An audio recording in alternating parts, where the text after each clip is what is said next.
నేటి నుంచి engineering counselling నిర్వహించేందుకు ప్రభుత్వం సిద్ధమైంది. ఇప్పటికే 2 నెలలు ఆలస్యమైనందున ఇక జాప్యం చేయరాదనే భావనతో ప్రక్రియ నిర్వహించాలని నిర్ణయించింది. అయితే సమైక్య ఉద్యమంలో పాల్గొంటున్న ఏపీ ఎన్జీఓలు, పాలిటెక్నిక్ అధ్యాపకులు కౌన్సిలింగ్లో పాల్గొనబోమని తేల్చి చెప్పినందున ప్రక్రియ సాగడంపై అనుమాన మేఘాలు కమ్ముకున్నాయి.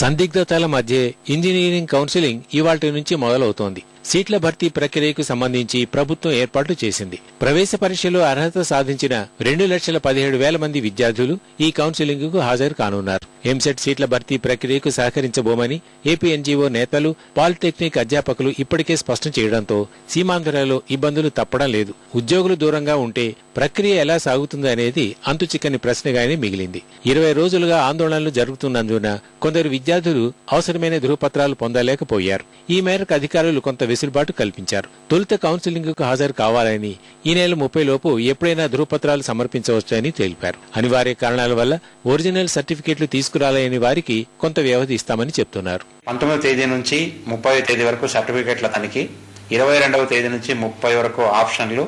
ఎవరైనా ఆప్షన్లు మార్చుకోవాలి అంటే 1-2 తేదీల్లో ఆప్షన్లు మార్చుకోవచ్చు. తర్వాత 5వ తేదీ అలాట్మెంట్స్ ప్రాసెస్ మేము డిస్ప్లే చేయడం జరుగుతుంది. సర్టిఫికెట్ల తనిఖీకి ఎవరు ఏ సెంటర్కైనా వెళ్ళవచ్చు. అసౌకర్యానికి గురై రాలేకపోతే 19వ తేదీ నుంచి 30వ తేదీ లోపల ఏ రోజైనా సర్టిఫికెట్ల తనిఖీ చేసుకునే అవకాశాన్ని మేము కల్పించడము జరిగింది.